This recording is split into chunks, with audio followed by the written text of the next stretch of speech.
Hello, and in today's ATmega328P programming, we are going to be using the PWM to control a servo. Okay, now let's get to the schematic. Okay, so in the schematic, we have a servo, and this servo is connected to ground and VCC as its power supply, and then to the output compare 1A pin. So this will be where our PWM output goes to control the servo's position. Alright, now that we have handled that, let's get to the data sheet. So the timer we are going to be using for the PWM is timer 1. So the timer counter, it is a 16-bit timer with PWM. It has two independent output compare units, so you can use output compare A and B pin separately with different pulse widths on the PWM. We are only going to be using the one. It has a double buffered output compare register. This is just nice so that you don't get glitched outputs where you get inconsistent PWM when you're changing the pulse width. It has one input compare, input capture noise canceller, clear timer on compare match. We have already covered this in timer 0, so it functions exactly the same as timer 0. We have glitch-free phase-corrected pulse width modulation, variable PWM period, which is actually very nice. Not all microcontrollers have this. We can use it for frequency generation, basically pulse width modulation. We have external event counter, so basically an interrupt from outside to increment. And then we have 4 independent interrupt sources. The interrupts we are going to be using is timer overflow 1 and output compare flag 1A. Okay, then I just give an overview of the timer. It is a 16-bit timer. Most of the registers are going to be 16-bit. There are some 8-bit registers, but the 16-bit registers are divided into two 8-bit registers that have a special sequence for reading and writing, which we'll get to later into this datasheet. Then they have a simplified block diagram of how the timer works internally, where it hooks to the bus and all of its features. And then we have a short annotation about the register. The timer counter register 1 and the output compare register and the input compare register are all 16-bit registers. And then they also go to the timer counter control register A and B are 8-bit registers and have no CPU restrictions. There's a slight restriction to using 16-bit registers, but we'll get to that in section 15.3. And then they have some definitions. So bottom is the minimum value of the counter, maximum is the maximum value of the counter, and top is to where the counter will count to before overflowing and resetting back to bottom. And then I have 15.3, which is accessing 16-bit registers. So the TLDR of this is when you write to a register, we want to first write to the high register and then write to the low register to input the value, because the H register is a temporary register, and then as soon as you set the low register, it takes the temporary register, which is the H register, and assigns it to the full 16-bit register. And if you want to read from the register, so if we read, we first initiate a read on the low register, so the lower 8 bits, and then a read on the high register. So effectively what this does is when you read a low register, it stores the H register in a temporary buffer, so it can't change while you're reading it, and then as soon as you read the H register, it continues on as normal. And they have examples of reading and writing it. It's not necessary to know this, we'll handle it in code. And we have the timer counter source bits, which is the timer counter can be clocked by an internal or external clock source. The one we are going to be using is the internal clock source. Then they have the counter unit itself, basically a block diagram of how the counter unit works and a description of how it works. Okay, then we're going to just skip ahead to the PWM mode. So the mode we are going to be using is the fast PWM mode, resolution for fast PWM and a fixed 8, 9, 10 bit, or defined by either the ICR1 register or the OCR-A register. So one of these registers defines your top value for your PWM, or you can use these fixed bit values for your PWM frequency. And the maximum resolution is 16-bit. You can actually decrease or increase the PWM by using ICR1 or OCR-A1. The one we are going to be using is ICR1, since we're controlling a servo, we need a fixed frequency. So ICR1 is ideal for this. Then they have a timing diagram. So basically, the timer counts to its top value and then resets back, and then counts up to its top value, resets back.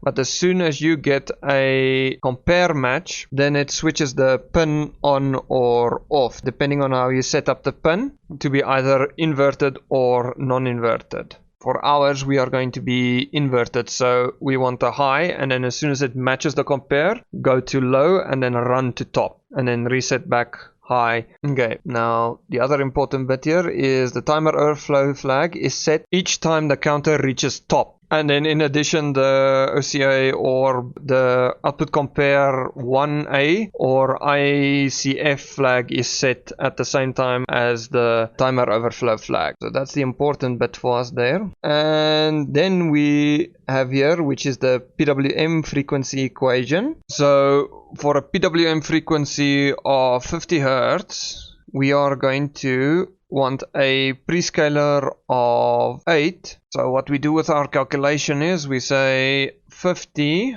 is equals to 16m over 8, 1 plus top. For a frequency of 50 Hertz, we're going to have a value for top as 3999 and a 9 over there. So that's going to be our top value at 50 Hertz. Since my servo runs from 1 millisecond to 2.5 milliseconds, we change the calculation. So we flip these two around and then we'll get the time. So we'll say for our low end, we say 1 ms is equals to 8 times 1 plus t, and that divided by 16 megahertz. So at 1 ms, top is equals to 1999, and then at 2.5 ms, we use the same formula, and then we just change our input. So 2.5, solve that, that's going to be 4,999. So this is our max servo value, and this is our min. Okay, and then our top is equals to 3,999. And some of you might see in some literature they have 1 ms to 2 ms for the servos. For your cheaper servos, it's cheaper to change the PWM width rather than to change the actual gear ratio of the servo, and this is why we have 2.5 milliseconds instead of the usual 2. Okay, now we can go have a look at the registers. Our first register is our timer and counter control register A. So we have bit 7 and 6 and 5 and 4. This determines the mode select for these two pins. So here we can see the bits are identical for both the A and the B pin. We're going to look for the fast PWM mode, which is this one. The mode we want is 10 for compare A, and the mode we want for B is 00. So on the B pin, it's going to have normal port operation, stock standard. It is not connected to the timer in any way. The mode we are going to use for A, we have clear the output compare 1A on compare match, and then set OC1A at bottom, non-inverting mode. So we are going to have a signal that looks like this. And this is top over here, and this is our compare match over here, and this is the bottom value over there. And this is now a mode for your phase corrected. We don't care about that one. And then we have the configuration bits, so how the timer will run. Now these modes are selected by 4 bits, and these 4 bits are split into 2 registers. We only have access in the timer and control register A for WGM11 and 10. The mode we want to set into is the fast PWM mode with ICR1 as our top top value over here, and then the update of the output pin we want to happen at bottom, and then our timer overflow flag is set when it reaches top value. So the overflow interrupt occurs when the counter reaches ICR1 value. Then we have our timer and control register B. We have the noise canceller. We do not care about this bit, it can stay 0. We have our input capture edge select. We do not care about this bit, stays 0. This is for external interrupts. And then we have our waveform generation mode, which we select the WGM bit from this table. So those two bits are going to be 1 1, and then our bits in the A register is going to be 1 0. And then we have our clock select bits, which is our prescaler. So 0 0 has the timer off or stop. Then we want to select a prescaler of 8, so we divide the clock by 8, so it's going to be 1 0 1 0 for these bits, and they're all contained in the B register. Then we have our control register C, which is basically just an output force, so basically pull the pin in whatever the opposite direction is of what it is configured to do actually, and lock it at that value. Then we have the timer register, which holds the current ticks of the time, so this is our 16-bit register, low and high. This is where our time value goes. Then we have our OCR1A register, which is also a 16-bit register, and we have our OCR1B register, which is also 16-bit. These two registers determine when your state transition from low to high happens or from high to low happens. So whatever this value is, it gets continuously compared to the timer register. If the timer register hits the value that is in these two registers, change the value depending on what your pin configuration is. Then we have our ICR1, which is our input capture register. We are going to use this as our top value of the timer counter register. So when the timer counter register reaches the value that is the same in the input capture register, then reset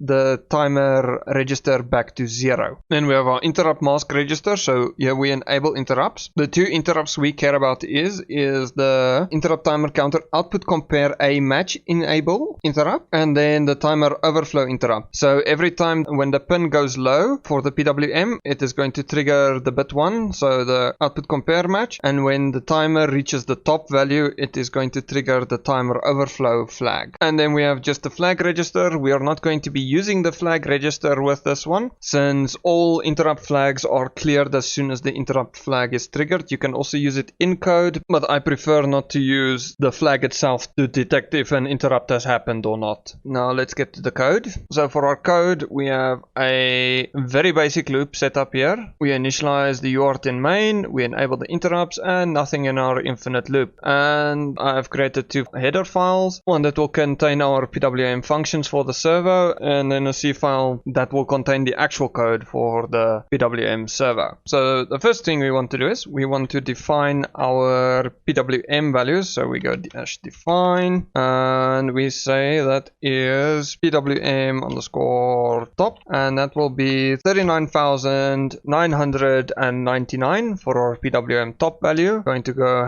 #define PWM underscore min, and that is going to be 1099 unsigned value, and then another #define PWM max, and that is going to be 4999 unsigned value. Okay, so now we have our definitions for our bottom and our top of the value. Then we can go to our C file. So the first function we're going to do is void PWM underscore init, and that is going to take void parameters, and then we're going to say ddrb is or equals to 1 shifted by ddb1. So we want to set port B1 as a output, because it's never specified in the datasheet anywhere that the PWM module takes control over the port function. So we have to manually set it as a output pin. Then our next register is going to be the timer control register. So it's going to be TCCR1A from the datasheet, and that is going to be equals to brace. So we want to set our output compare match A as a clear on compare match. So we're going to go 0B10 and then shift it by the bit position of A, and then we want to make sure our B output is detached, so we say 0B00, so that is off. And then we want to go to our waveform generation mode bits, and these are going to be 2 bits of the 4 bits, so that's going to be 0B10. Left shift it in by waveform generation 0, and then actually we can shift that to the bottom, since the B register will enable the output, and we do not want to enable the output before we have configured all the other registers. So we go down to our timer interrupt mask register, which is TIMS mask 1, and that's going to be equals to, we want to enable the timer overflow interrupt enable bit, and then ORed with the output compare match A interrupt. So we're going to get an interrupt at the end of our pulse width, and at the point which we change the pulse width, we are going to get a interrupt at. Then the next register we want to do is our input capture register. So we want to set our top value. So we say ICR1,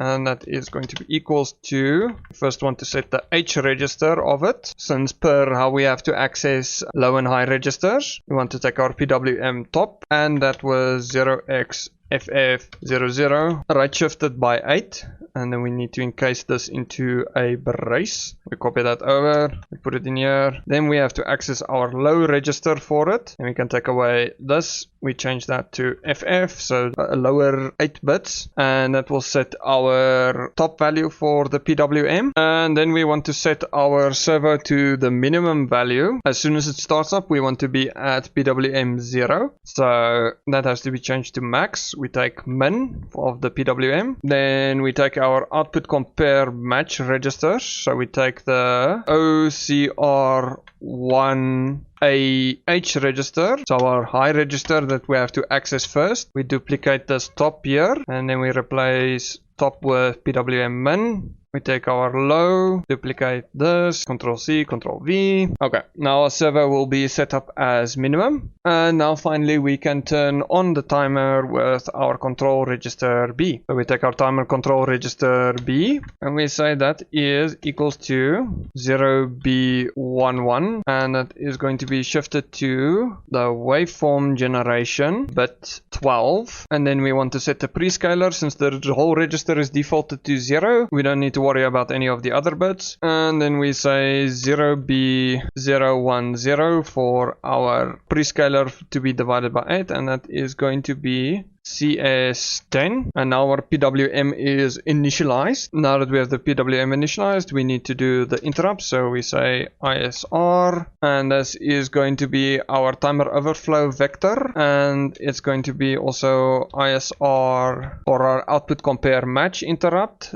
on A for timer 1. So we're going to have those 2 vectors, and then I'm going to create a volatile static uint8, and that's going to be update PWM ready. So this is when we're going to be ready to update the PWM, and that is in the interrupt vector going to be equals to 0. So the initial value is 0, and when we update, when our timer overflows, we update the PWM ready back to 0. And then timer and compare vector, we are not going to use this in the end result code, but we are going to use this during simulation. So I might as well, we can add breakpoints over here for now when we get to the simulation of the code. Then I'm going to add a function to update the PWM. So that's going to be static. So only this file can use this function, and it's going to be void, and it's going to be called update PWM. And it's going to be uint16_t, and it's going to be I for our input. And then we're going to say update PWM, take the variable up here, and here we're going to set it equals to 1. And then we're going to do a while PWM ready not equals 0, and then we can take this function we have from our init function and just paste that in. So, and just change PWM min to PWM I. So this will update set to whatever 16-bit value we input here. And now I'm just going to add a quality of life function, which is nice if you want to test the PWM with, say, a blinking LED or something like that. So it's going to be void, and that's going to be PWM underscore sweep and void uint 16 underscore t, and that's going to be I equals to 0. And we say for, actually looking at my code, my pre-prep code, I should be changing this to servo and PWM max to servo maximum, because it's not actually the maximum of the PWM, it's the maximum of the servo and the minimum of the servo. So we quickly just change that over here. I don't think I have used servo max anywhere. Yes, I have not used servo max anywhere. Okay, so we say I is equals to our servo min value, and that's going to be less than or equals to the servo max value, and I plus, and then we say just update PWM with I, and we use underscore delay ms for 40 milliseconds. I just randomly picked this since my power supply doesn't whine when I do this, and then we're going to duplicate this over and just swap around max and min. So this will pull the servo up and pull the servo down with raw increment values. Actually, I should change this to plus equals 50. It doesn't really matter that much. It just depends on how much time you have to sit and wait for it to increment. And this is going to be negative equals 50 and greater than or equals to servo min. Okay, so that's our quality of life function for servo testing. Okay, then the next function is going to be setting our servo according to degrees. So we are going to have void, and that's going to be servo underscore set, and that's going to take in a uint 16 underscore t, and that's going to be degrees. You can make it float if you really want to. I don't like using float since this does not have an FPU. And then we have uint 16 underscore t, and that's going to be our maximum degrees. So the maximum degrees the servo can turn, since you get different servos, it's just a nice to have. Then we're going to use float since we do not have a choice for this. We say set, and that's going to be equals to the float typecast of deg, and that's going to be divided by the float typecast of max deg. So do we get the ratio between the two? So now what we do is we say set is equals to, we're going to make a triple brace, and in our first brace we're going to go float typecast for servo max minus the float typecast for servo min, and then we're going to times that by whatever our set value is going to be, and then we offset the value with servo min, and we can typecast that as well as a float. So this just uses the ratio of the degrees to find whatever the value should be for the PWM. And then we take uint 16 underscore t, and we are going to say that's point. I don't have a particular reason for calling it point, and that's going to be equals to the typecast of uint 16 underscore t, and that is going to be the value of set typecast to uint 16, and then we take our update PWM and we pass point to it, and that is our servo set function. Then we're going to add these functions to our .h file. We can save. Let's give it a quick compile, see what's happening. Apparently the compiler is bitching that I don't have optimization enabled. Oh, there it is.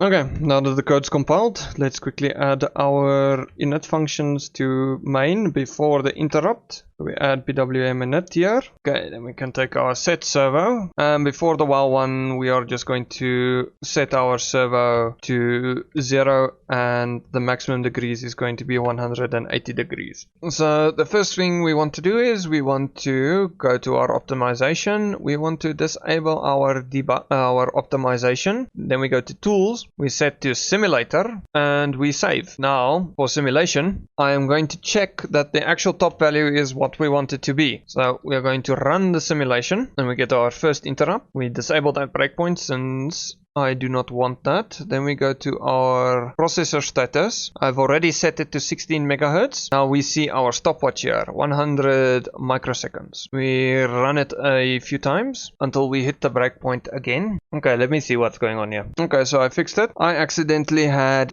double ampersands here instead of single ampersands. Okay, so we just want a breakpoint over here. Just checking that I have all my breakpoints removed that I do not want. Okay, so we start debugging here. We're at the interrupt vector of the total time that we run. Clear our stopwatch. And then we run. Okay, then we can see we are getting 20 milliseconds, so 20,000 US. So we are getting the 50 hertz we want. But our compare match, when we change our pin, so our pulse width, we are going to check that now. So we reset our stopwatch. And that is 999 microseconds.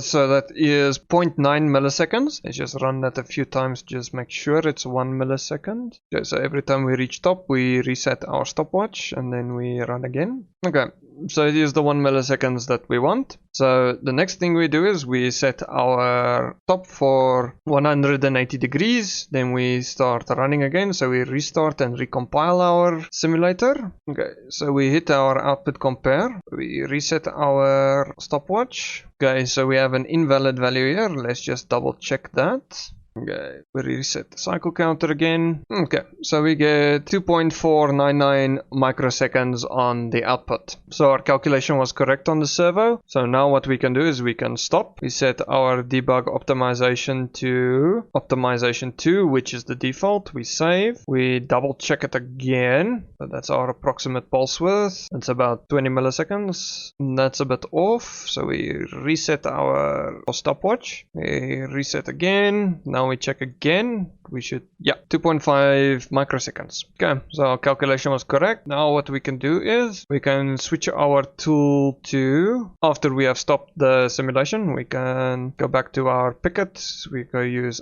ISP. We just give that a quick compile. We set our servo back to 0 degrees. Then we declare outside our while loop. We declare an int 16 underscore t. And we just call that I, and that is going to be equals to 0. And then we create a for loop of I equals to 0, comma I less than or equal to 180 degrees. We say I plus plus, so we increment by 1 degree each time. Then we take our servo set, we keep our maximum degrees as 180 degrees. We say I, so we increment our servo. We say underscore delay ms, and that's going to be 40 milliseconds delay between degree steps. And then we take our next for loop and we say I is decremented by 1, and we say I is equals to 180 on our first pass, and then I is greater or equals to 0. So our servo is going to first turn upwards and then it's going to turn downwards.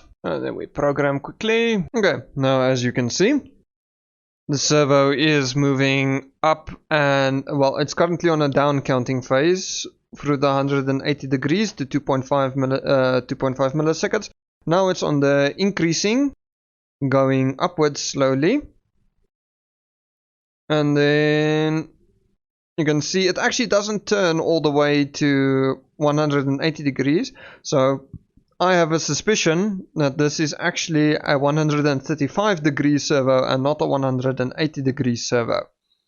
But if I press, say, reset, you can see it jerk back to the 0 position again. And that's a basic introduction to using Timer1 with the PWM mode to control a servo. The code will be on Git. There is some socials down in the description. A like, share, comment and subscribe is always appreciated. Thank you. Have a nice day.